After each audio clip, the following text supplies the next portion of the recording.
안녕하세요. 문 닫지 마! 전에 올린 제 요가원 창업 영상에 많은 관심을 보여주셔서 제목에 있는 대로 오늘은 지금 필라테스를 창업해도 괜찮은지에 대해서 말씀을 드려보려고 하는데요. 지금도 필라테스 창업하려고 준비하시는 분들이 많이 와서 영상을 시청하는 걸로 보여요. 최근에는 요가원보다는 필라테스와 기구 필라테스 쪽으로 창업을 하려는 사람들이 늘고 있는 상황이죠. 그런데 지금 창업해도 되는지에 대해서 궁금하신 분들이 많을 것 같습니다. 지금 제 영상을 보시는 분들은 아마 대부분 필라테스 강사를 하고 계신 분들일 거예요. 아니면 창업을 준비하고 계시는 분들이겠죠.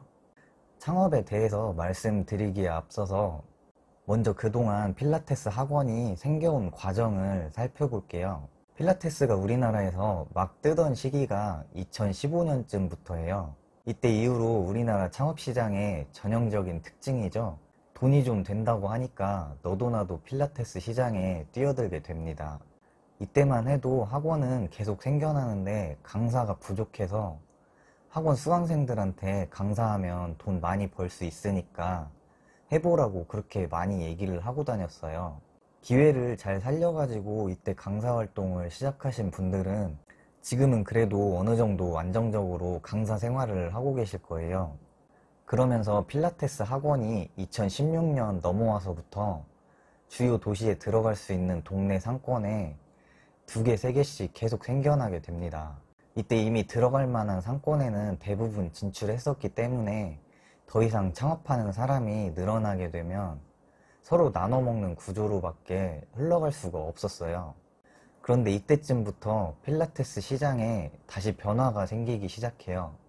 당시에는 대부분이 매트 필라테스를 하는 곳이었고 기구 필라테스를 하는 곳은 그렇게 많지가 않았어요.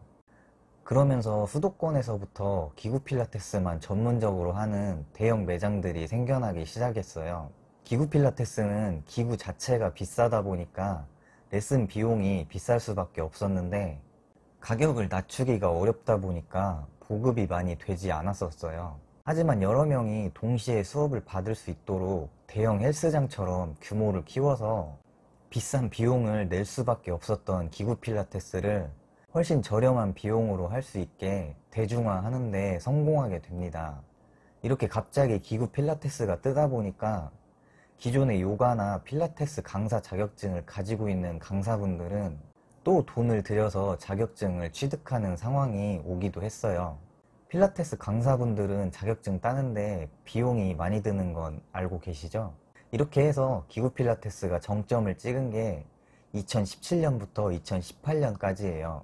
이때쯤에는 기구 필라테스도 어지간한 동네 상권에 들어갈 만한 곳에는 모두 들어가게 되었습니다. 기존에 매트 필라테스만 운영하는 곳들도 이때부터 기구 필라테스를 도입하거나 아예 기구 필라테스 전문으로만 바꾸게 되었어요. 제가 확실하게 말씀드릴 수 있는 것은 한참 많이 생기면서 정점을 찍었던 때가 2018년이니까 벌써 2년이 지났죠. 필라테스 시장 자체는 이미 포화 상태에 들어온 상황이에요. 업계 관계자들도 대부분 그렇게 얘기하고 있고요. 기존에 수요가 있던 기구 필라테스 수강생들도 현재 필라테스 학원들을 여기저기 다 다녀보면서 이미 자신이 맞는 곳에 다니고 있는 상황이기 때문에 창업을 하려면 조금 신중하게 생각을 하시는 게 좋을 것 같습니다. 그리고 이미 2년 전쯤부터 필라테스 강사로 활동하고 계시는 분들은 강사 자리도 포화 상태가 되어서 지금은 일자리 구하기도 쉽지가 않은 상황이에요. 작년에 제가 현재 강사를 하고 있는 사람에게 들었던 얘기가 필라테스 강사 구한다고 올리면 수십 명이 지원을 하다 보니까 일자리 구하는 것도 쉽지가 않다고 들었어요. 자, 이렇게 설명을 드렸는데도 창업에 도전하시려고 하시는 분들이 있으실 거예요. 제가 지금부터 말씀드리는 내용에 해당하시는 분은 그나마 창업해볼 만하다라는 생각에 말씀을 드리는 거고요. 저도 100% 장담은 못하니까 유의하셔서 들으시고 결정하셨으면 좋겠습니다. 만약에 본인이 지금 근무를 하고 계신 곳이나 근무를 했던 곳들 중에서 특별하게 자신을 따르는 회원들이 많거나 그 따르는 사람들이 본인이 필라테스 학원을 차렸을 때 데리고 올 자신이 있고 회원 상담하러 왔을 때 놓치지 않을 자신이 있는 분들은 창업을 생각해 보셔도 괜찮습니다. 필라테스 학원 구조 자체가 사람이 누군가를 가르치는 일이다 보니까 강사 역량이 굉장히 중요한 일이에요. 유명 입시학원 강사분들처럼 수강생이 선생님을 찾게 되는 상황을 만드시는 능력이 뛰어나시면 이런 분들은 창업을 해볼 만하다고 생각을 합니다. 제가 아는 분도 이런 성향이었는데 창업을 하셔서 잘 되신 분이 있는데 실제로 저런 스타일을 가지고 계신 분이 잘 되는 케이스가 많습니다. 다음으로는 기존에 있는 필라테스 학원을 인수하는 방법이에요. 기존에 강사로 근무하셨던 곳이 있다면 신규 창업보다는 기존 학원을 인수하셔서 운영을 하시는 게 좋다고 말씀을 드리고 싶어요. 이렇게 하면 경쟁하면서 회원을 나눠 가질 필요도 없고 기존에 학원에 있던 회원들도 같이 인수가 가능하기 때문에 처음에 창업해서 회원 모집하는 게 요즘에는 쉽지가 않을 겁니다.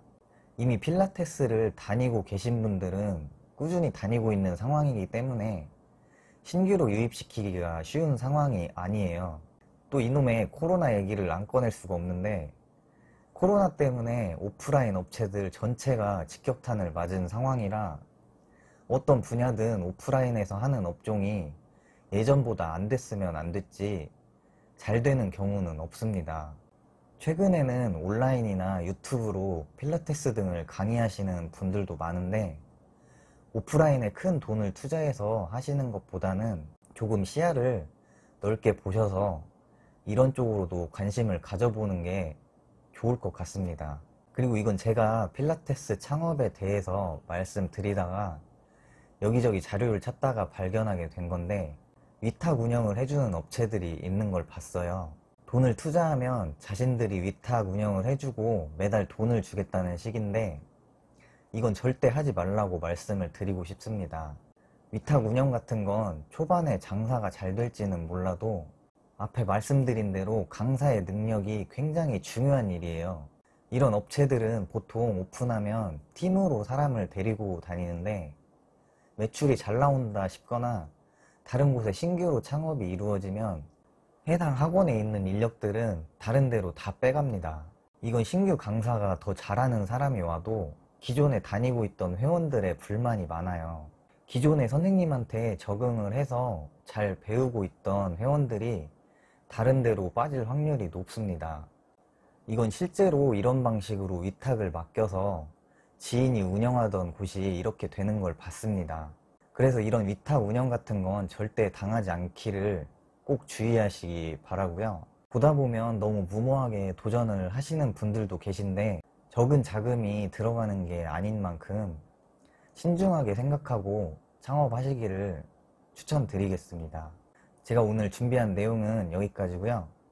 필라테스와 관련된 다른 질문들은 댓글을 남겨주시면 제가 시간 되는 대로 답변 드리도록 하겠습니다.